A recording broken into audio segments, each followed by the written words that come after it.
O que era a Arca da Aliança e qual o seu significado? A Arca da Aliança era a principal representação da presença de Deus no meio de seu povo no Antigo Testamento. A Arca da Aliança também é comumente chamada de a Arca do Testemunho ou a Arca do Concerto. Tal designação se refere especialmente ao fato de que a Arca da Aliança guardava os principais símbolos da aliança entre Deus e o povo de Israel no Sinai. A figura da Arca da Aliança é amplamente conhecida entre os cristãos, porém, muita gente possui dúvida sobre o que era a Arca da Aliança realmente. Também é verdade que muita gente interpreta equivocadamente o significado da Arca da Aliança nas Escrituras. Mas o que era a Arca da Aliança? A Arca da Aliança era um baú retangular feito de madeira de cipestre revestido de ouro por dentro e por fora. A Arca da Aliança media cerca de 1,20 m por 90 centímetros.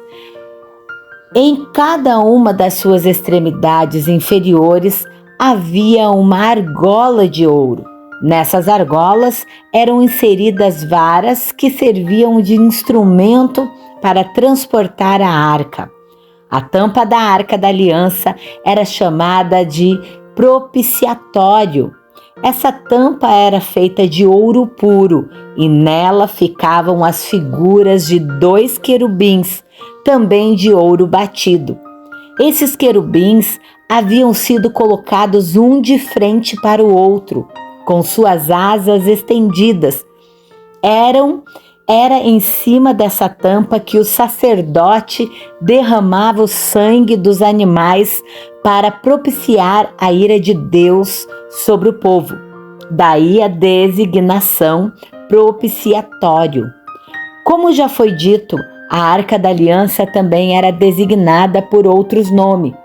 Ela é chamada de a Arca do Concerto, ou mais literalmente a Arca do Testemunho, a Arca do Senhor, a Arca de Deus e, é claro, a Arca da Aliança. A Arca da Aliança foi construída por Bezalel no Sinai, segundo o modelo dado pelo próprio Deus a Moisés. A descrição completa da Arca da Aliança pode ser encontrada no capítulo 25 do livro do Êxodo. Mas qual o significado e a função da Arca da Aliança? No Antigo Testamento, a arca é citada cerca de 200 vezes com pelo menos 22 designações diferentes. Diante disto, a Arca da Aliança parece ter servido a várias funções ao longo dos tempos.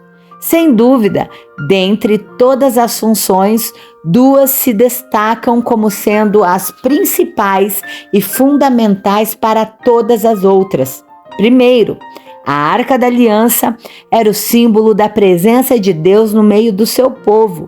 Segundo, a Arca da Aliança servia como local de armazenagem para as 2 tábuas da lei, que eram os mandamentos prescritos da Aliança do Sinai. Daí vem o nome Arca do Testemunho. A Arca da Aliança também guardava o vaso de maná e a vara de Arão que floresceu. Partindo desses 2 conceitos básicos, podemos ver a arca sendo considerada como representando o trono de Deus, servindo como um guia para o povo de Israel no deserto, como um tipo de paládio de guerra, tendo muita ênfase na história da conquista de Jericó, além de ter desempenhado um papel muito importante na travessia do Jordão. A captura da Arca da Aliança. No tempo dos juízes, a arca foi levada para Siló, tendo já passado por Gilgal e Betel. Ela permaneceu em Siló até ser capturada pelos filisteus, em 1 Samuel. Temos a descrição desta captura no campo de batalha em Ebenezer. Naquela ocasião, um terrível fato aconteceu. Pesar abateu então os israelitas, conforme fica claro na triste expressão: foi-se a glória de Deus.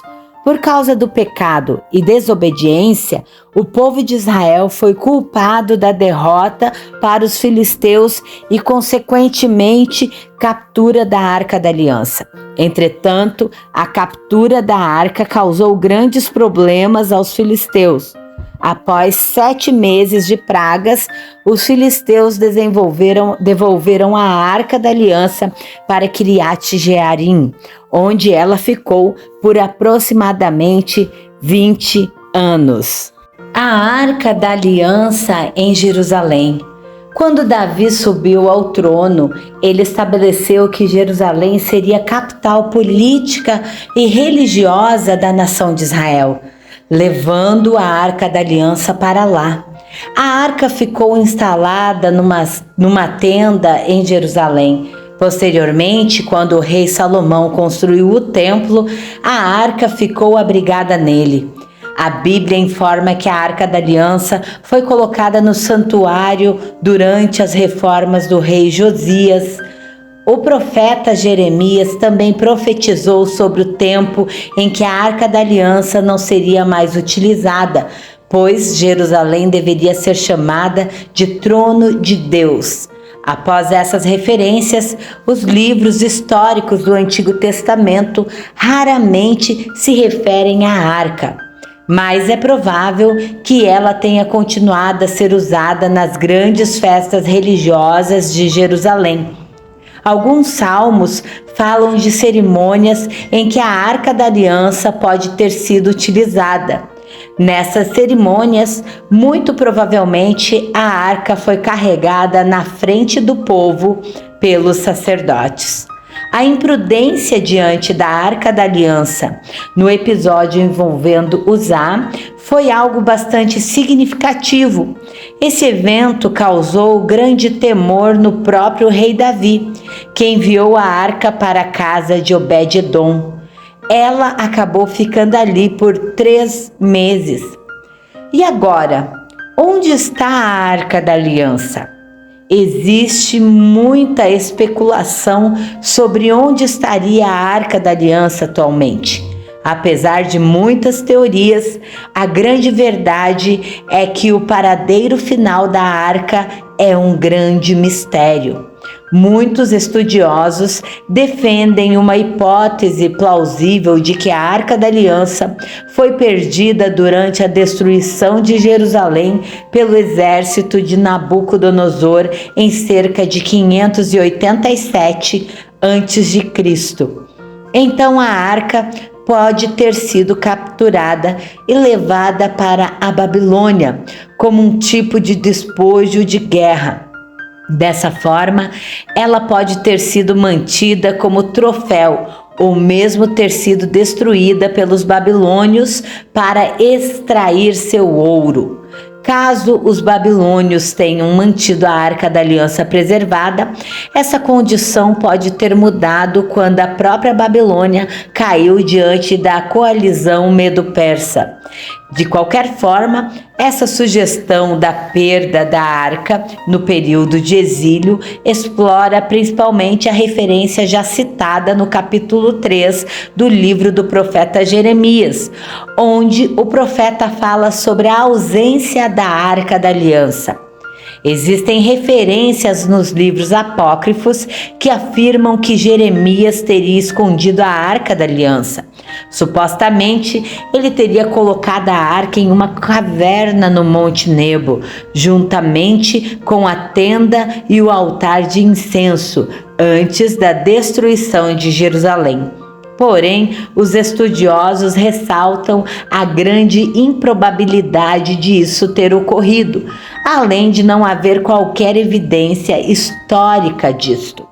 Particularmente, a melhor definição de onde estaria a Arca da Aliança depende da compreensão sobre o papel importante e específico que ela desempenhou no início da história de Israel. Ela serviu especialmente como símbolo visível da presença de Deus habitando com seu povo. Passando essa finalidade, o próprio Deus permitiu que ela fosse tomada e destruída, evitando que ela se tornasse o maior alvo de idolatria já visto. A Arca da Aliança nas igrejas atuais. Esse tópico está diretamente ligado ao assunto anterior no que diz respeito à finalidade já cumprida da Arca da Aliança. Falando em idolatria, não faltam réplicas da Arca da Aliança nas igrejas evangélicas atuais. De chaveiro a decoração de púlpito, a figura da arca é empregada em grande escala. Tudo isto revela a falta de compreensão do verdadeiro papel e significado da Arca da Aliança ao longo da história. Em Cristo, a Arca da Aliança não é mais necessária. Para quem realmente tem preocupação sobre a legitimidade ou não da utilização da réplica da Arca da Aliança e dos seus elementos utilizados nos cultos do Antigo Testamento, em nossos dias, uma leitura cuidadosa da Epístola aos Hebreus, principalmente o capítulo 9, pode ser muito útil. Segundo o autor de Hebreus, voltar a essas práticas é retornar a um estágio anterior da revelação de Deus, é abraçar a antiga aliança e desprezar a nova aliança em Cristo Jesus, é trocar o definitivo pelo que era temporário. Diante disso, o autor bíblico faz uma exortação à perseverança na fé.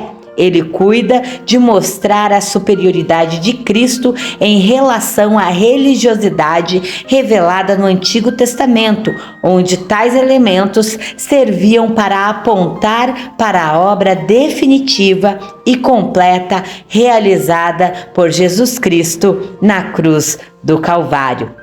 A Arca da Aliança, no Antigo Testamento, era o símbolo máximo da presença de Deus e da propiciação.